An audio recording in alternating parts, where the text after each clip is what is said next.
Assalamualaikum semuanya. Apa kabar kalian? Semoga dalam keadaan sehat dan dilancarkan rezekinya oleh Allah. Amin ya robbal alamin. Suatu hari Khalifah Harun al-Rasyid ingin menguji kecerdikan Abu Nawas. Ia memanggil Abu Nawas ke istananya.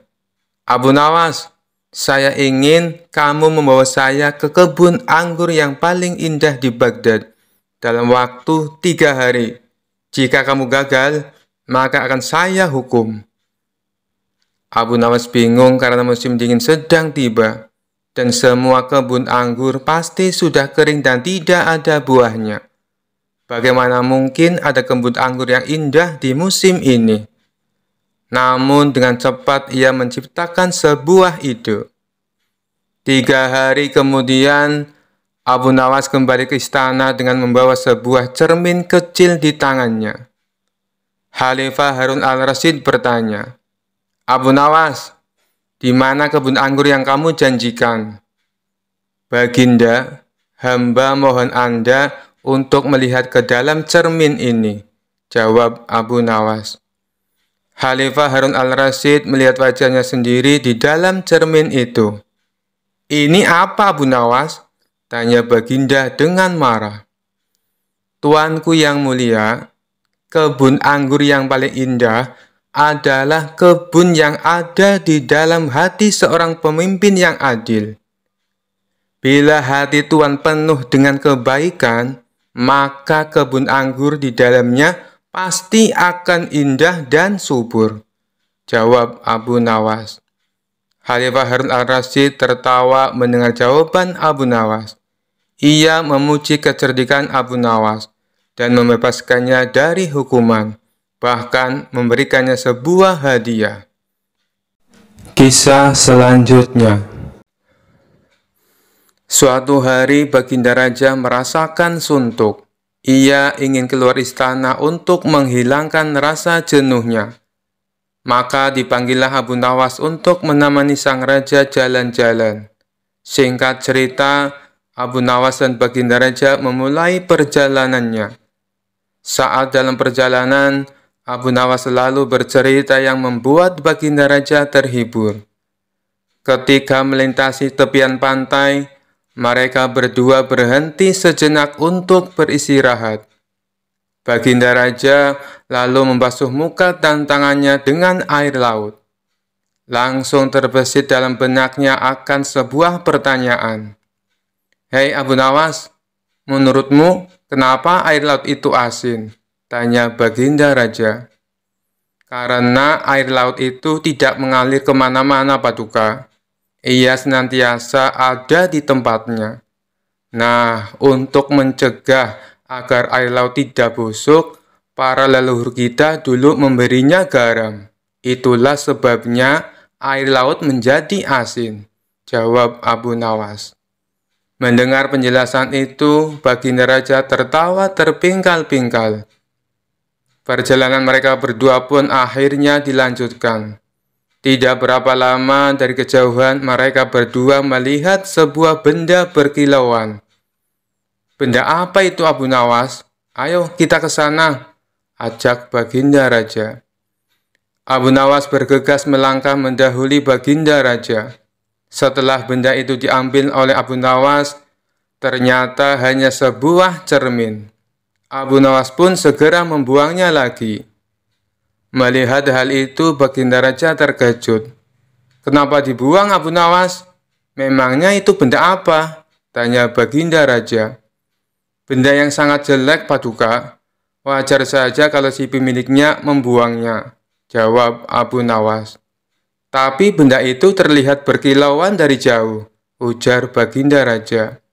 Kalau Paduka tidak percaya, ambil saja sendiri, balas Abu Nawas. Dikarenakan penasaran, Baginda Raja segera memungut benda itu. Setelah diamati, ternyata itu hanyalah sebuah cermin. Baginda Raja lalu berkata, "Ini kan cermin Abu Nawas. Kenapa kau bilang kalau benda ini sangat jelek?" Tanya Baginda Raja. Coba Paduka perhatikan baik-baik. Pasti Paduka akan menemukan kejelekannya, ujar Abu Nawas. Baginda Raja kembali mengamati cermin tersebut.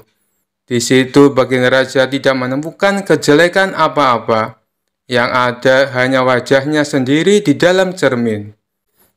Nah, itu sudah tampak jeleknya. Ayo, lekas dibuang saja bendanya Paduka, ucap Abu Nawas. Baginda Raja mulai memahami maksud ucapan Abu Nawas. Kurang ajar kamu Abu Nawas, balasnya. Kisah selanjutnya. Dikisahkan di suatu daerah di kota Baghdad terdapat sumur angker dihuni oleh jin yang jahat. Setiap malam terdengar suara menakutkan dan suara-suara aneh yang berasal dari sumur tersebut. Meskipun demikian, ke dalam sumur tersebut hanya sekitar 1 meter dan tidak ada airnya sama sekali. Namun karena saking angkernya, sehingga banyak warga sekitar tak berani mendekatinya. Suatu kali datang seorang tamu ke rumah Abu Nawas. Ia bernama Abu Jahil. Kemudian ia mengadukan masalah tentang sifat sang istri yang sangat cerewet. Gimana caranya Abu Nawas supaya istriku tidak ngomel-ngomel terus? Tanya Abu Jahil kepada Abu Nawas. Kalau soal itu, aku juga tidak tahu Abu Jahil. Istriku juga sama cerewetnya, jawab Abu Nawas. Masa kamu tidak tahu? Kamu kan terkenal cerdik Abu Nawas, ujar Abu Jahil. Baiklah, kalau kamu mau, bawa saja istrimu ke sumur tua yang angker. Lalu kamu jatuhkan dia ke dalamnya, saran Abu Nawas. Maksudmu sumur tua yang dihuni jin jahat itu? Bisa-bisa istriku malah mati tenggelam. Aku tidak mau Abu Nawas, tolak Abu Jahil. Tenang Abu Jahil, istrimu tidak akan tenggelam. Itu kan sumur kering tidak ada airnya, dan dalamnya juga cuma 1 meter, jelas Abu Nawas. Tapi apa mungkin bisa berhasil Abu Nawas? Tanya Abu Jahil ragu-ragu. Kalau itu aku sendiri juga belum tahu Abu Jahil. Tapi setidaknya istrimu akan bertemu jin, dan pasti dia akan ketakutan. Mungkin saja karena rasa takutnya itu, sifat cerewet istrimu akan hilang, balas Abu Nawas. Baiklah, besok aku akan ajak istriku ke sana, timpal Abu Jahil. Singkat cerita, pergilah Abu Jahil dan istrinya menuju sumur angker yang dimaksud. Sesampainya di sana, Abu Jahil segera mendekati bibir sumur. Wahai istriku, lihatlah, di dalam sumur ada perhiasan emas banyak sekali, teriak Abu Jahil berpura-pura kaget. Mendengar hal itu, sang istri tak sabar ingin ikut melihatnya. Setelah sang istri berdiri tepat di depan sumur, Abu Jahil langsung mendorongnya. Sang istri pun terjatuh ke dalam sumur. Bukannya berteriak ketakutan, sang istri malah mengomel terus-terusan tanpa berhenti. Mana emasnya? Aku tidak melihatnya sama sekali, omel sang istri. Dan ketika jin penghuni sumur mencoba menakuti istri Abu Jahil, ia malah kena semprot omelannya. Kamu pasti yang menyembunyikan emas. Cepat berikan padaku. Ayo cepat berikan, teriak istri Abu Jahil. Karena tak kunjung mendapatkan emas, sang istri terus saja mengomel. Tidak lama kemudian, muncul sosok bayangan hitam keluar dari sumur. Rupanya sosok itu adalah jin penghuni sumur tersebut. Jin itu lalu mendekati Abu Jahil dan berkata, "Cepat angkat istrimu dari tempatku. Aku tidak tahan mendengar omelannya," ancam jin tersebut. Dengan penuh ketakutan, Abu Jahil langsung mengangkat istrinya dari sumur angker itu.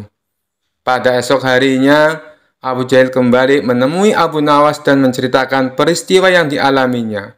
Spontan, Abu Nawas tertawa terpingkal-pingkal. Ternyata istrimu lebih cerewet daripada istriku. Jin saja sampai tak tahan mendengar omelannya, seloroh Abu Nawas sambil terus tertawa. Kisah selanjutnya. Diceritakan suatu hari Baginda Raja mengundang beberapa ulama berkumpul di istananya. Tentu saja Abu Nawas juga hadir dalam pertemuan tersebut. Tujuan Baginda Raja mengundang mereka untuk membahas tentang berbagai masalah hukum agama. Dengan begitu, beliau tetap bisa menimba ilmu tanpa harus meninggalkan istananya. Ulama fikih menyampaikan keilmuannya seputar halal haram dalam hukum agama Islam. Ulama tauhid menyampaikan keilmuannya seputar keesaan Allah Subhanahu wa Ta'ala beserta kekuasaannya yang meliputi alam semesta. Begitu juga dengan ulama yang lainnya. Setelah masing-masing ulama menyampaikan ilmu sesuai bidangnya, tibalah giliran Abu Nawas.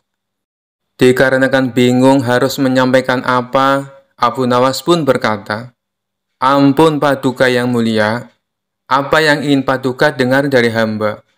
Hamba rasa para ulama ini sudah menyampaikan semuanya." "Kalau menurutmu demikian, baiklah. Berarti sekarang waktunya untuk tanya jawab," ucap Baginda Raja. "Abu Nawas, apa yang kau ketahui tentang rezeki?" tanya Baginda Raja. "Kita semua pasti meyakini bahwa rezeki datangnya dari Allah Subhanahu wa Ta'ala. Sebagaimana dalam firman-Nya, tidak ada suatu binatang melata pun di bumi, melainkan Allah lah yang memberi rezekinya. Jelas Abu Nawas. Rezeki itu bisa datang dari mana saja, Paduka. Kita sebagai manusia cukup bertawakal dengan benar. Niscaya rezeki akan datang kepada kita. Lakukan yang menjadi bagianmu. Selanjutnya, biarkan Allah yang mengurus lainnya." Ini berdasarkan hadis Nabi yang berbunyi, "Andai kalian bertawakal kepada Allah sebenar-benar tawakal, niscaya Allah akan berikan rezeki kepada kalian. Sebagaimana Dia memberikan rezeki kepada burung yang pergi dalam keadaan lapar, lalu pulang dalam keadaan kenyang." Papar Abu Nawas. Ternyata pandangan Abu Nawas mengenai rezeki tidak sama dengan para ulama yang hadir. "Wahai Abu Nawas, seandainya seekor burung tidak keluar dari sangkarnya, bagaimana mungkin ia akan mendapatkan rezeki?" tanya salah satu ulama. "Untuk mendapatkan rezeki dibutuhkan usaha dan kerja keras, Abu Nawas. Rezeki itu tidak datang sendiri, melainkan harus dicari dan didapatkan melalui sebuah usaha," timpal ulama yang lain.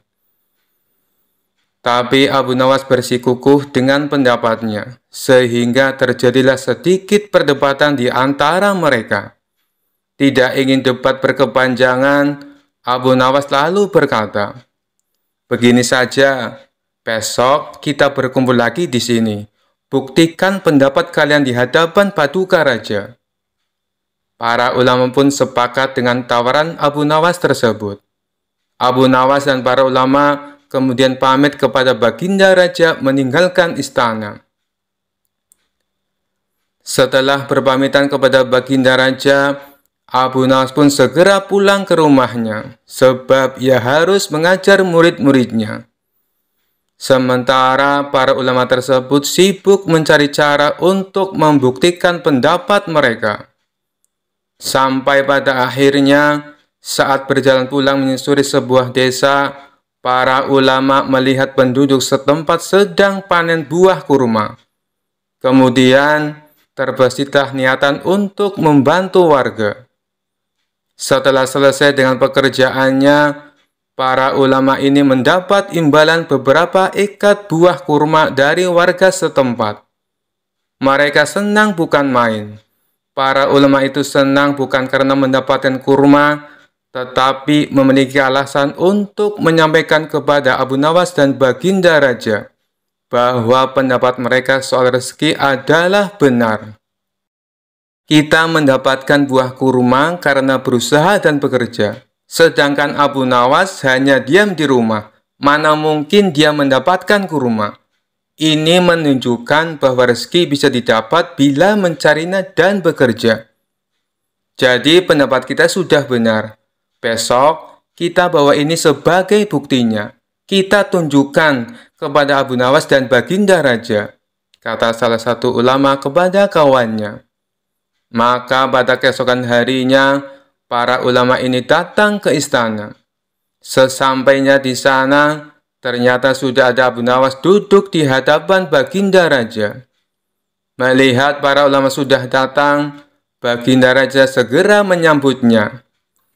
"Kemarilah, silakan duduk tuan-tuan," sambut Baginda Raja. Mereka lalu duduk bersebelahan dengan Abu Nawas. Salah satu ulama kemudian berkata, "Ampun Paduka yang mulia, sesuai dengan janji kami membawakan bukti atas pendapat kami. Kami rasa pendapat Abu Nawas kurang tepat. Justru pendapat kamilah yang lebih tepat." Mendengar hal itu, Baginda Raja pun bertanya, "Bukti apa yang kalian bawa?" Para ulama ini segera menunjukkan beberapa ikat buah kurma, lalu meletakkannya di hadapan Abu Nawas dan Baginda Raja. "Buah kurma ini kami dapat karena kemarin kami bekerja membantu warga panen kurma. Jadi, mengenai pendapat Abu Nawas yang mengatakan seseorang cukup bertawakal dengan benar, nanti rezeki akan datang sendiri, kami rasa pendapat tersebut kurang tepat Paduka. Pendapat kamilah yang lebih tepat, karena rezeki itu harus dicari. Seandainya kami tidak bekerja membantu warga, kurma ini tentu tidak akan sampai di tangan kami. Sedangkan Abu Nawas kemarin hanya berdiam diri di rumah. Apakah Abu Nawas mendapat kurma seperti kami? Tentu saja tidak Paduka, karena kemarin Abu Nawas tidak bekerja," kata ulama menjelaskan. "Yang kalian katakan itu benar sekali.